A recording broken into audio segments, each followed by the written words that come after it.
Assalamualaikum warahmatullahi wabarakatuh. Salam sejahtera untuk kita semua.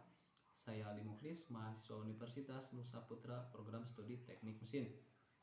Pada kesempatan yang berbahagia ini, saya akan sedikit membahas materi tentang konsep perancangan yang terbagi menjadi 3 poin utama. Yang pertama ada definisi konsep perancangan, yang kedua ada keterampilan yang dibutuhkan dalam konsep perancangan, yang ketiga ada klasifikasi konsep perancangan. Definisi konsep perancangan, kata rancangan itu sendiri berasal dari bahasa Inggris, dari kata design, dan perancangan berasal dari kata designing. Sedangkan proses atau konsep pembuatan rancangan itu sendiri disebut visualisasi desain. Dalam perancangan ini banyak hal atau aspek yang harus dipertimbangkan. Contohnya sumber daya alam, sumber daya manusia, bahan yang digunakan, serta finansial, agar tercipta produk atau mesin yang efisien dan ekonomis.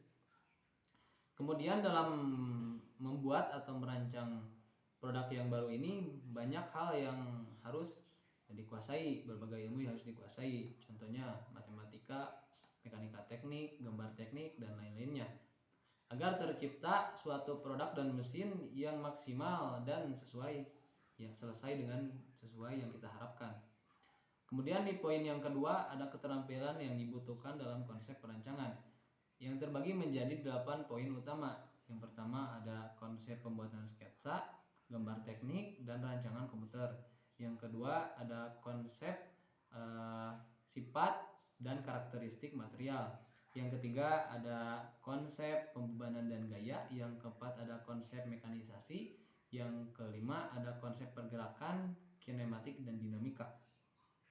Yang keenam ada konsep perencanaan fabrikasi. Yang ketujuh ada konsep rancangan pengujian. Yang kedelapan ada konsep power dan kontrol. Kemudian di poin yang ketiga ada klasifikasi konsep perancangan yang terbagi menjadi 3 poin utama. Yang pertama ada adaptive design, kemudian development design, kemudian yang terakhir new design. Adaptive design atau rancangan adaptif ini sendiri dapat dibuat atau dirancang oleh teknisi biasa tanpa memerlukan keterampilan yang khusus, karena dalam adaptive design ini kita hanya perlu memodifikasi produk yang sudah ada tanpa perlu menciptakan suatu produk atau mesin yang baru. Kemudian di poin yang kedua ada development design atau rancangan pengembangan. Dalam development design ini perlu pelatihan yang handal, juga keterampilan khusus. Dalam development design ini kita memodifikasi tetapi mengembangkan dan dituntut untuk menyempurnakan konsep produk dan mesin yang telah ada. Walaupun mengambil dari produk yang sudah ada, tetapi hasilnya bisa sangat berbeda dan tentunya lebih berkembang dari produk sebelumnya. Yang ketiga dan yang terakhir ada new design.